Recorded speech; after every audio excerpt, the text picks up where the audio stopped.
Jemaat yang terkasih dalam Tuhan Yesus Kristus, marilah sebelum kita menghayati makna Sabtu Sunyi pada hari ini, kita masuk ke dalam doa, mohon berkat dan penyertaan Tuhan agar kita semua dimampukan untuk mencapai makna Sabtu Sunyi.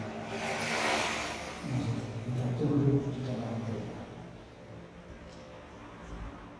Bapa surga Engkau yang Maha Kudus, yang Maha Kasih dan setia, Engkau yang kami sapa di dalam nama Tuhan Yesus Kristus.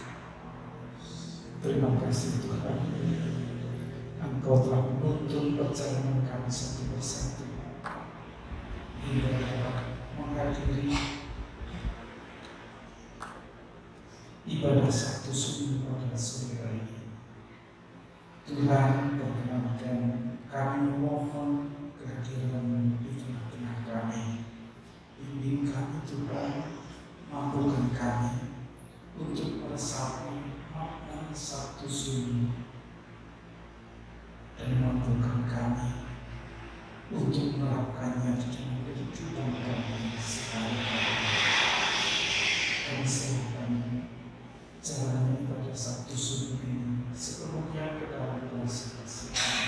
Kiranya semuanya berjalan dengan lancar dan berakhir dalam kemuliaan nama di dalam nama Tuhan Yesus Kristus. Dia yang dirahmati di atas kayu salib, kami berdoa dan mengucap syukur. Amin.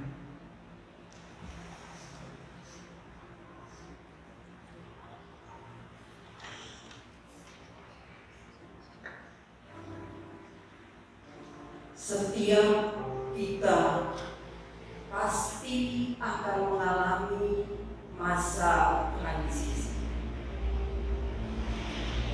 sebuah masa peralihan dari satu keadaan ke keadaan yang lain.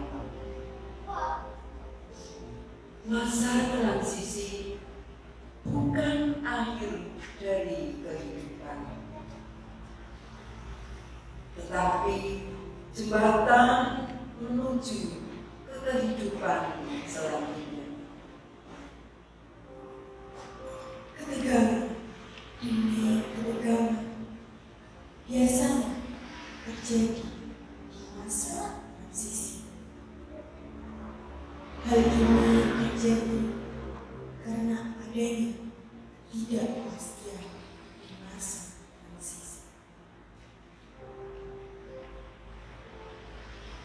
Di masa transisi, kualitas hidup seseorang akan nampak semakin jelas.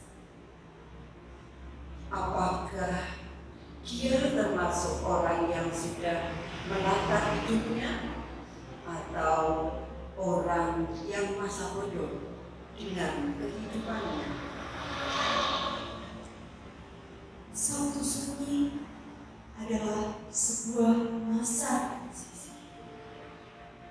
transisi dari Jumat berdarah menuju Minggu bergelora, dari kematian anak Tuhan menuju kebangkitan Mesias Yesus Kristus.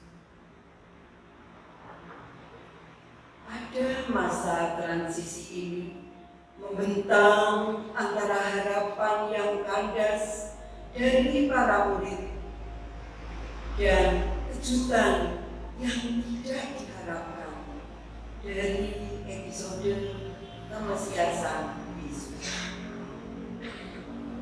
Marilah melalui ibadah Sabtu Sunyi dengan tema Sabtu Sunyi, Sabtu Transisi, kita merenung dan berefleksi untuk menemukan sikap hidup ketika masa transisi dalam kehidupan.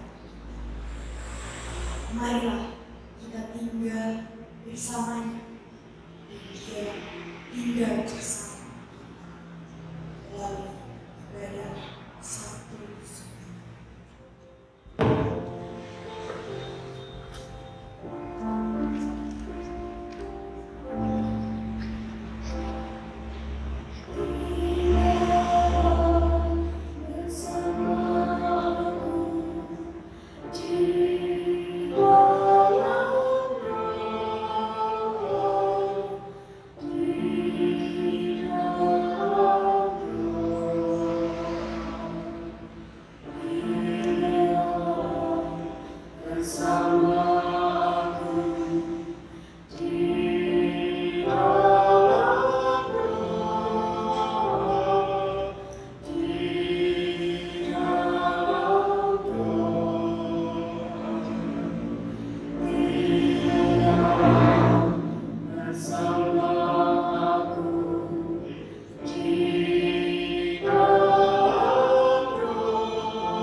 Bacaan pertama terambil dari Ayub 14 ayat yang pertama sampai dengan yang 14. Manusia yang lahir dari perempuan, singkat umurnya dan penuh kegelisahan. Seperti bunga ia berkembang, lalu layu seperti bayang-bayang. Ia hilang lenyap dan tidak dapat ditahan. Masakan engkau menunjukkan pandanganmu kepada orang seperti itu dan menghadapkan kepadamu untuk diadili? Siapa dapat mendapatkan yang mutakhir dari yang najis? Seorang pun tidak. Jikalau hari-harinya sudah pasti dan jumlah bulannya sudah tentu padamu, dan batas-batasnya sudah kau tetapkan, sehingga tidak dapat dilangkahi, hendaklah kau alihkan pandanganmu daripadanya, agar ia beristirahat, sehingga ia seperti orang paham dapat menikmati harinya. Karena bagi pohon masih ada harapan. Apabila ditebang, ia bertunas kembali, dan tunasnya tidak berhenti. Apabila akarnya menjadi kuat di dalam tanah dan tumbuhnya mati dalam bumi, maka bersemilah ia setelah diciumnya air dan dikeluarkannya ranting seperti semai. Seperti bila manusia mati, maka tidak berdayalah ia.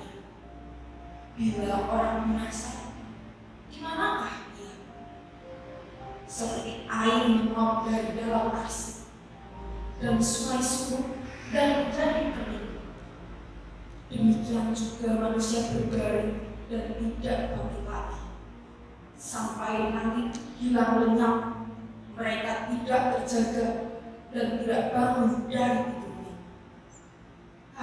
Kiranya engkau menyembunyikan aku di dalam dunia orang mati, melindungi aku sampai kamu suruh, dan menetapkan waktu bagiku, kemudian mengingat aku.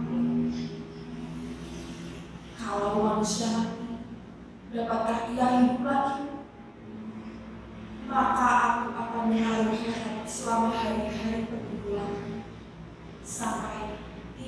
baginya.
Menghadapi kondisi itu, Ayub tidak bersikap sebagaimana yang dinasihatkan oleh sahabatnya Sofra.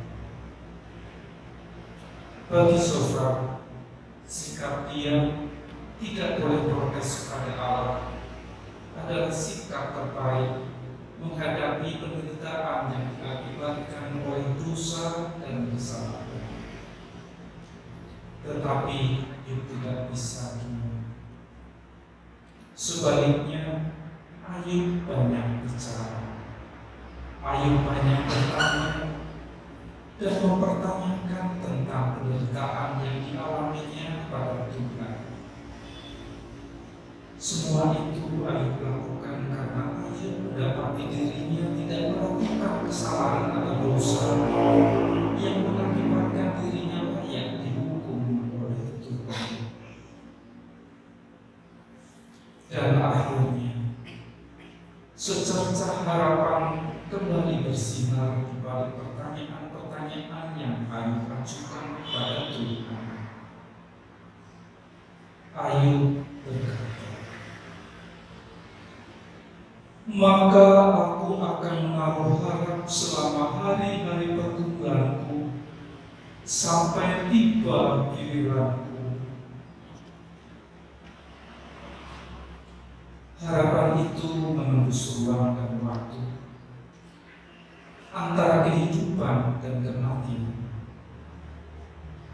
Jika pada akhirnya Ayub tidur, Ayub masih berharap ada kehidupan setelah kematian.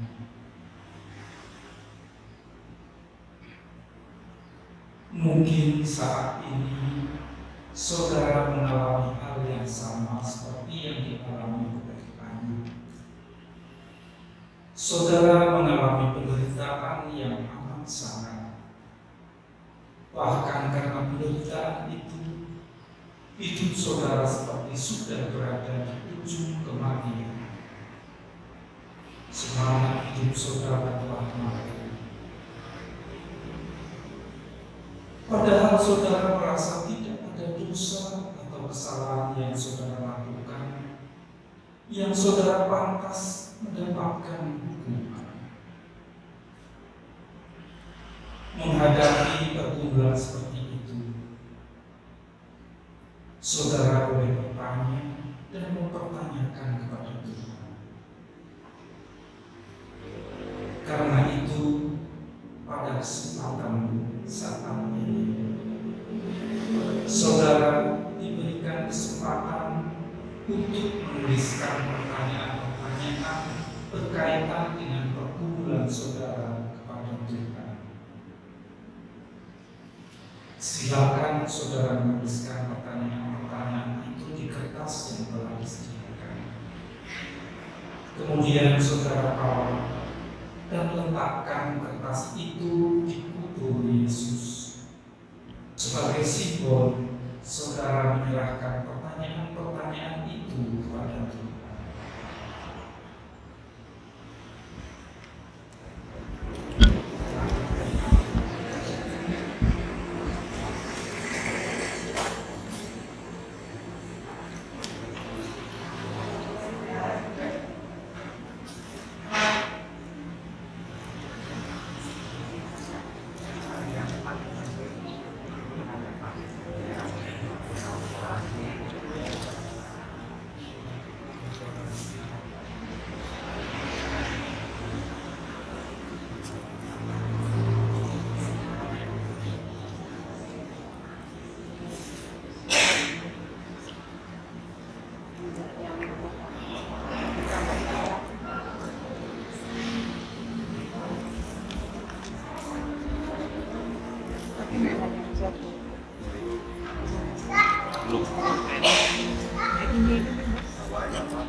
Lu maksud kabur apa?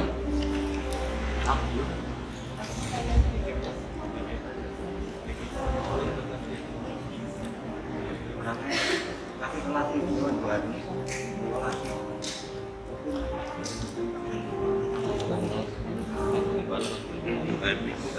ini kan udah jalan.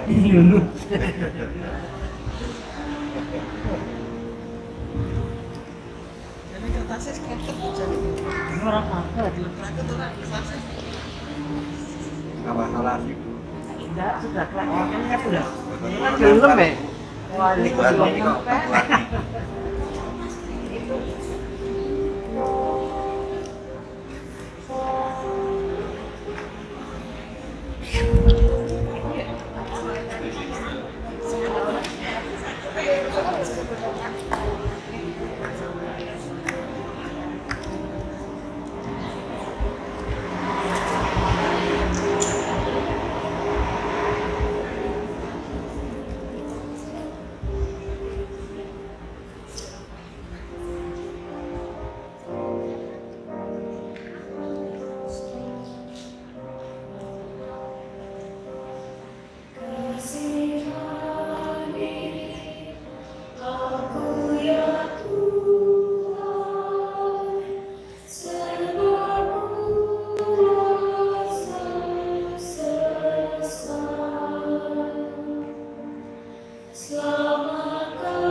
Kamu harus juga mempersejarai dirimu dengan pikiran yang tinggi. Karena barang siapa telah menderita penderitaan badan, ia telah berhenti berbuat dosa. Supaya waktu yang sisa jangan kamu pergunakan menurut keinginan manusia, tetapi menurut kehendak Allah. Sebab telah cukup banyak waktu kamu pergunakan untuk melakukan kehendak orang-orang yang tidak mengenal Allah. Kamu telah hidup dalam rupa-rupa hawa nafsu, keinginan, kemampuan, pesta pora, perjamuan minum, dan penyembahan berhala yang terlarang.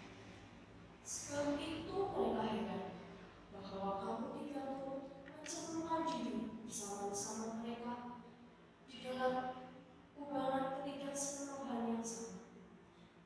Dan mereka memfitnah. Tetapi mereka harus memberi pertanggungjawab kepada Dia yang telah siap sedia menghakimi orang yang hidup dalam. Itulah sebabnya maka Injil telah diberitakan juga kepada orang-orang nanti, supaya mereka sama seperti semua manusia dihakimi secara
bukan karena kesalahan, tetapi karena kebenaran. Dengan memiliki pikiran penderitaan Kristus akan menjadikan kita selalu siap menghadapi penderitaan karena kebenaran dan memampukan kita untuk dihindarkan dari penderitaan karena kesalahan atau dosa kita. Penderitaan karena kesalahan akan berujung kepada kematian kekal. Sebaliknya, penderitaan karena kebenaran akan berujung kepada kehidupan dan kebangkitan di dalam Kristus. Karena itulah, setelah Kristus menderita dan mati, dia bangkit. Dia tidak diam dalam kematian, tetapi dia bergerak dan hidup untuk memberitakan kabar sukacita kepada manusia, baik yang hidup maupun yang telah mati. Penderitaan seperti apakah yang sedang kita alami pada saat ini? Penderitaan karena kesalahan kita atau penderitaan karena kebenaran yang kita lakukan? Sudahkah kita mempersenjatai diri dengan pikiran penderitaan Kristus?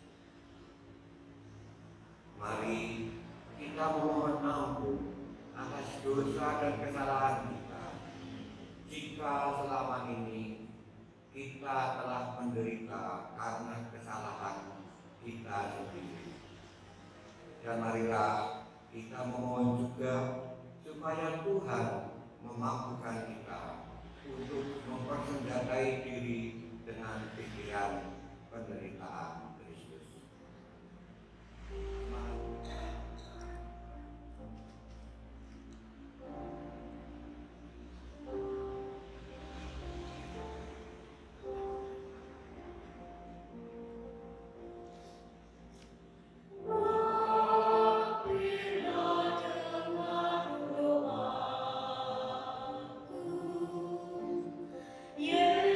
Yesus, Bapa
ia murid Yesus. Tetapi sembunyi-sembunyi karena takut kepada orang Yahudi, meminta kepada Pilatus supaya ia diperbolehkan menurunkan mayat Yesus. Dan Pilatus meluluskan permintaannya itu. Lalu datanglah ia dan menurunkan mayat itu. Juga Nikodemus datang ke situ. Dialah yang mula-mula datang waktu malam kepada Yesus.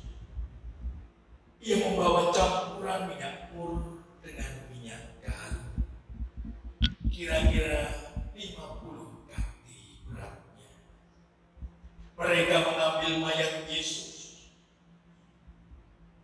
mengapaninya dengan kain lenan, dan membubuhinya dengan rempah-rempah menurut adat orang Yahudi bila menguburkan mayat.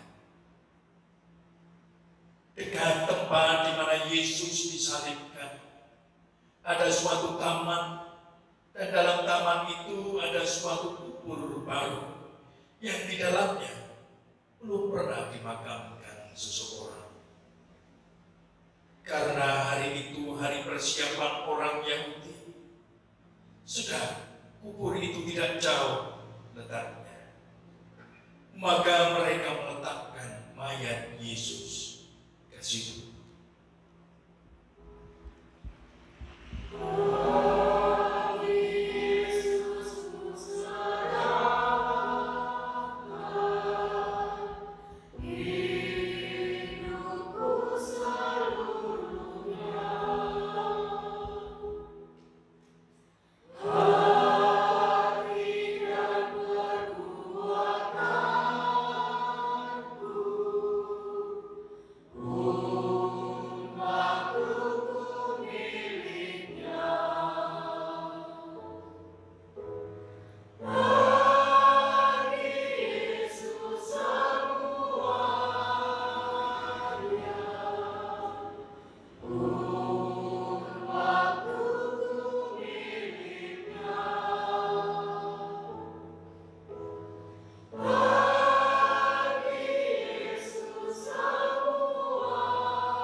boleh berbaring di dalam peti.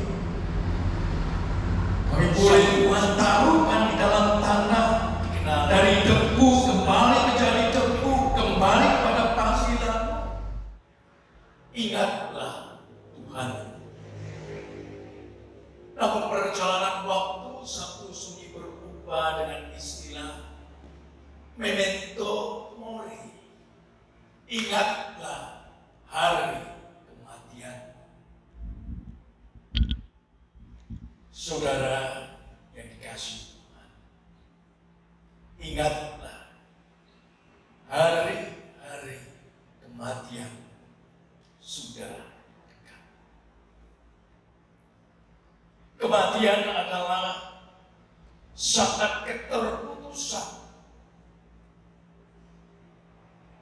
dari dunia kehidupan, terputus dari cinta dan kasih, terputus dari semua orang yang ada di sekitar kita.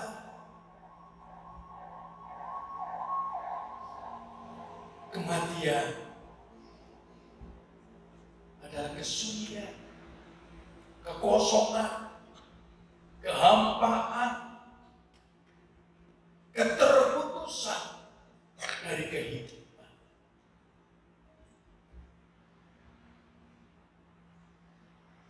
Bila saja kita mau membayangkan hari ini Sabtu Sunyi, Kristus yang ditaruh dalam kubur. Bila pun kita mau membayangkan sejenak, bila itu terjadi pada diri kita, mungkin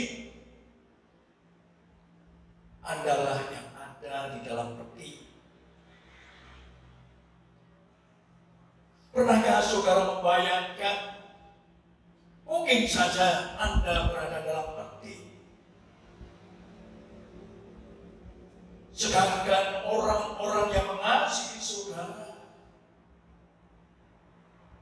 hanya bisa meratap, menangis, berduka. Di dalam peti, dalam kubur, hanya ada kehampaan, kesunyian, kekosongan. Tiada harapan. Terputus dengan dunia, terputus dari orang-orang yang mengasihi kita dan yang kita kasih. Mungkin saja kita yang berada dalam peti,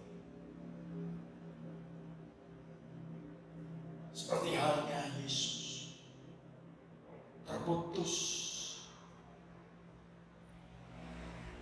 dari orang-orang yang Ia kasih. Simon Petrus, murid-murid yang lain, para perempuan yang setia melayani Tuhan. Kini Tuhan Yesus berada di dalam kubur yang kosong. Tidak ada lagi yang perlu dibanggakan dalam kehidupan ini. Meskipun dalam firman Tuhan dituliskan kubur Yesus adalah tempat di mana orang yang terhormat, kehormatan, kekayaan, jabatan, semuanya hilang. Tak berarti ketika manusia terputus dari kehidupan.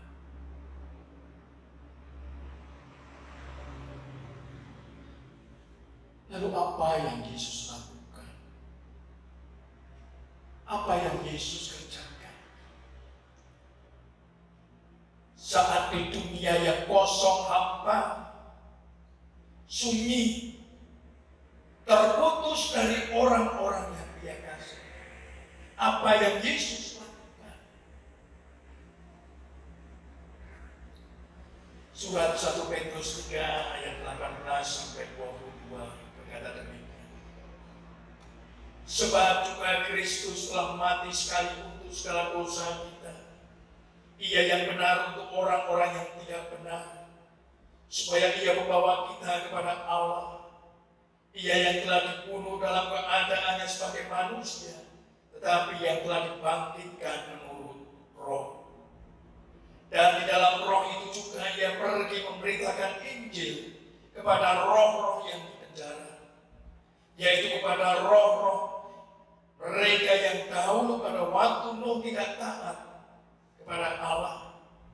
Ketika Allah tetap menanti dengan sabar waktu Nuh sedang mempersiapkan baterainya, di mana hanya sedikit, yaitu 8 orang yang diselamatkan oleh air bah itu.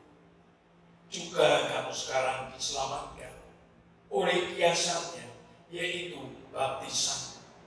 Maksudnya bukan untuk membersihkan kenajisan jasmani, melainkan untuk memohonkan hati nurani yang baik kepada Allah oleh kebangkitan Yesus Kristus yang duduk di sebelah kanan Allah setelah Ia naik ke surga, sesudah segala malaikat, kuasa dan kekuatan ditaklukkan kepadanya.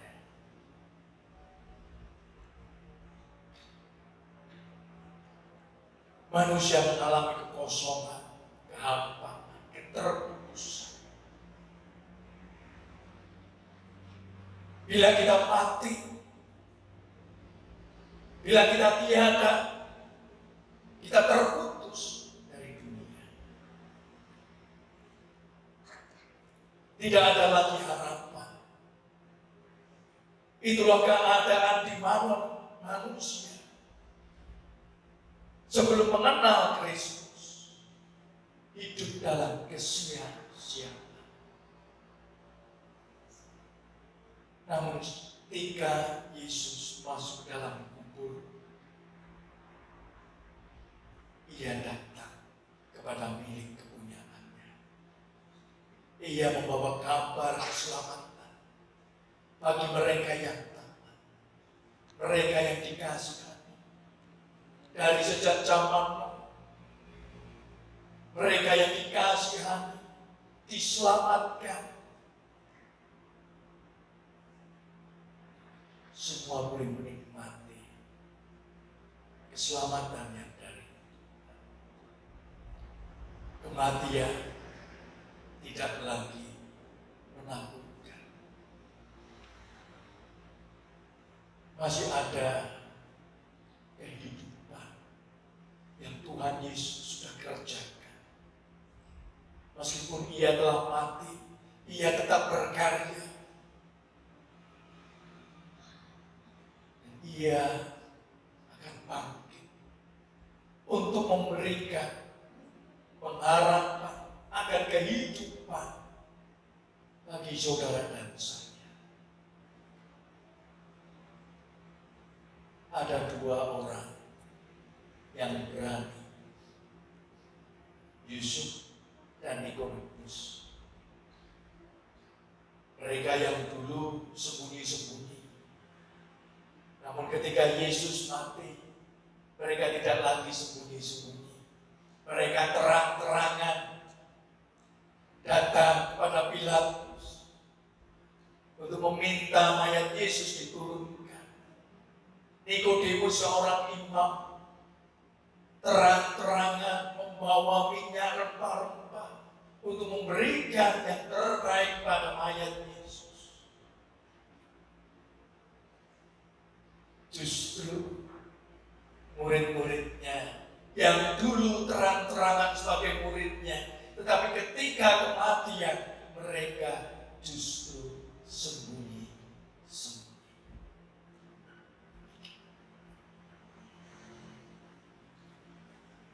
Satu sunyi, satu transisi. Peralihan dari kekosongan, kehampaan, keterputusan, tiada harapan, beralih pada kehidupan yang penuh harapan. Satu sunyi, peralihan dari rasa takut menjadi lebih berani untuk menghadapi kematian. Satu transisi. Dari awal yang sembunyi-sembunyi kini menjadi terang-terangan.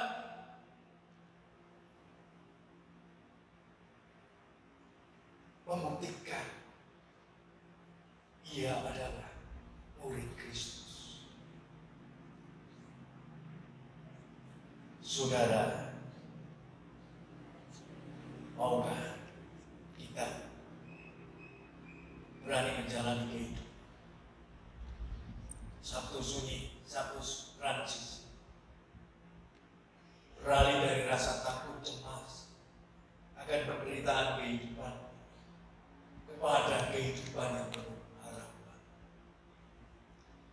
Tiada lagi rasa cemas dan takut.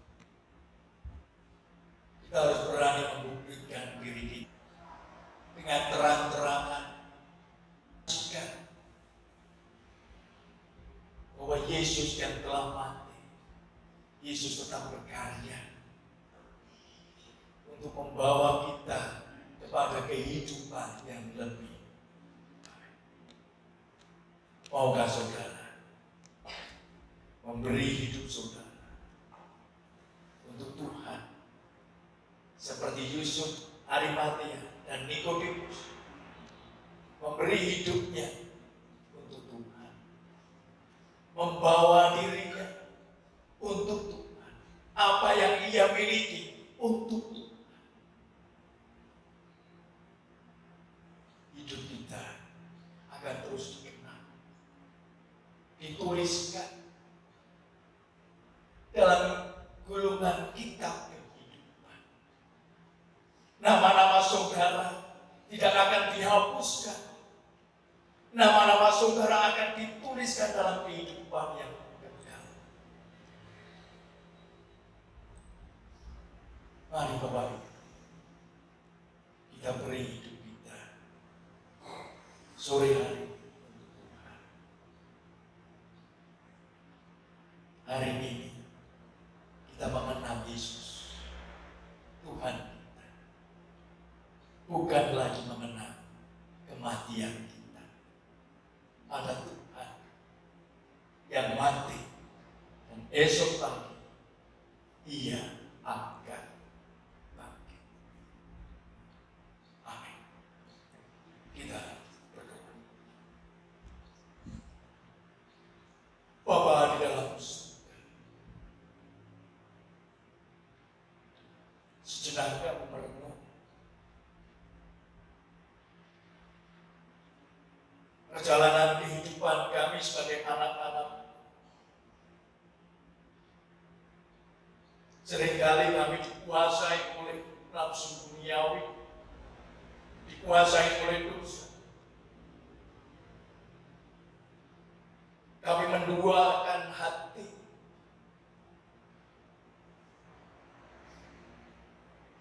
Kami tidak sepenuh hati mengikut Tuhan. Hal-hal duniawi sering mengganggu kami.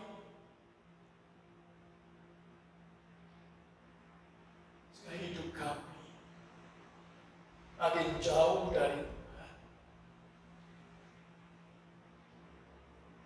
Dulu kami yang terang-terangan menjadi murid-Mu. Namun ketika penderitaan datang, kami sembunyi-sembunyi. Kami takut. Kami tidak berani. Kami memilih sembunyi. Kami tidak berani bersaksi.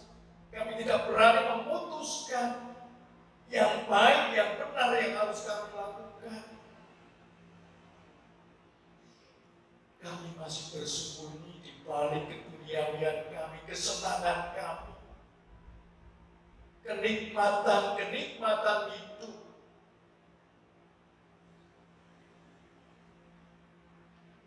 Malam ini Engkau telah mengajarkan kami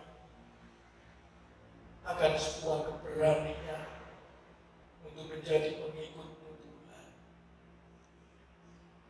Bila kami punya spirit seperti Yusuf, Arimatea, dan Nikodemus yang terang-terangan malam hari ini memutuskan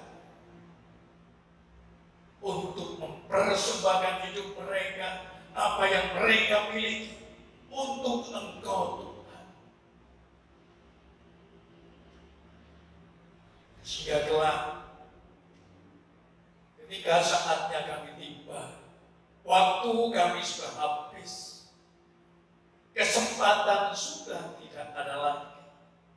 Saat Engkau panggil kami boleh berbaring di dalam peti. Kami boleh Tuhan taruhkan di dalam tanah. Dari debu kembali menjadi debu, kembali kepada panggilan-Mu. Menghadap Engkau, mengalami kebangkitan hidup. Hidup bersama Engkau di dalam keilahian dan kekekalan. kami memutuskan untuk ikut Engkau.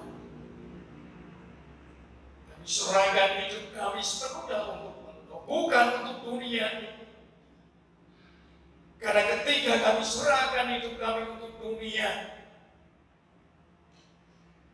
kami akan terbaring mati selamanya. Terputus dengan dunia, bahkan dengan surga. Hidup dalam kehampaan, kesunyian, kekosongan. Kami tidak mau. Kami mau ikut Tuhan. Bila saatnya nanti tiba, kami akan datang dengan tersenyum bahwa semua yang Engkau taruhkan pada pundak kami di dunia ini sudah kami kerjakan dengan sebaik-baiknya. Kami lakukan dengan benar.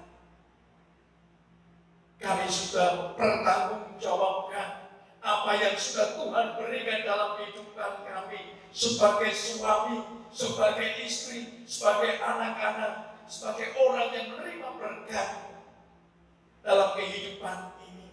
Semuanya akan kami pertanggungjawabkan di hadapan Engkau yang kudus. Sehingga kami boleh tersenyum lega.